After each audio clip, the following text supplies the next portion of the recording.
kissing dirty asphalt covered in tire rubber and dirt would be the best thing about your weekend, but it certainly is the tradition of kissing the bricks, started by our very own Dale Jarrett. What is that like, DJ?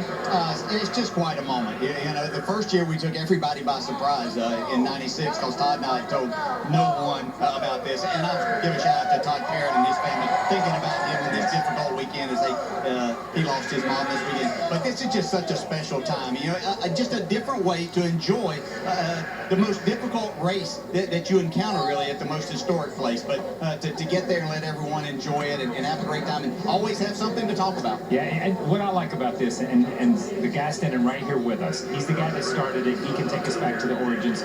But it is a tradition that every generation of driver and every guy that has come along since then here in Indy in the NASCAR series has done. And that's what's so cool about this. Tony George and those guys said, and I've said it before, and Bill France Jr. said, we're starting a new tradition by coming to Indy, and this is part of that new tradition. Braxton was picking up the Skittles off the yard of bricks. Yeah. He's not an idiot.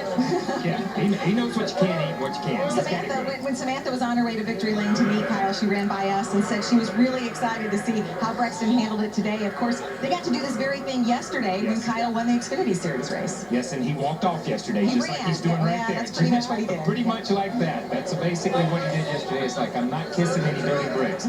Someday he's going to look back on these photos and say, what a special time. Well, it has to be, you know, probably any other time, you know, he's like, Mom, you don't let me eat dirt. You know, you tell me no, and now all of a sudden he's supposed to kiss the bride.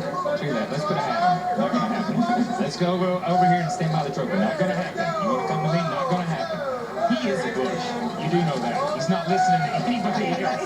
That's what, that shows it right there. So that's pretty cool. Those are going to be great photos. Yeah. You know, as he grows up and sees that. And that's what this is all about. You know, when Dale was there, his family was there. We see Kyle Busch there with his family every year. We've seen Bill Elliott, Chase Elliott. Before he was in this series, we've got photos of Chase Elliott with his dad in that same kissing the bricks. That's what NASCAR has always been built on, family. Whether it's the Jarrett family, the Allisons, the Pearsons, the Parsons, the Waltrips, it doesn't make any difference. And we see the Busch brothers, and here is little Braxton just still in the show. These guys just won their race for the second time, and he's still in the show. It's like, here he comes. He's not as tall. He's just a little taller than the trophy. That's all right. And I know we're going to be discussing this all week, especially on NASCAR America, which I know Kyle and Dale, you'll both be on this week.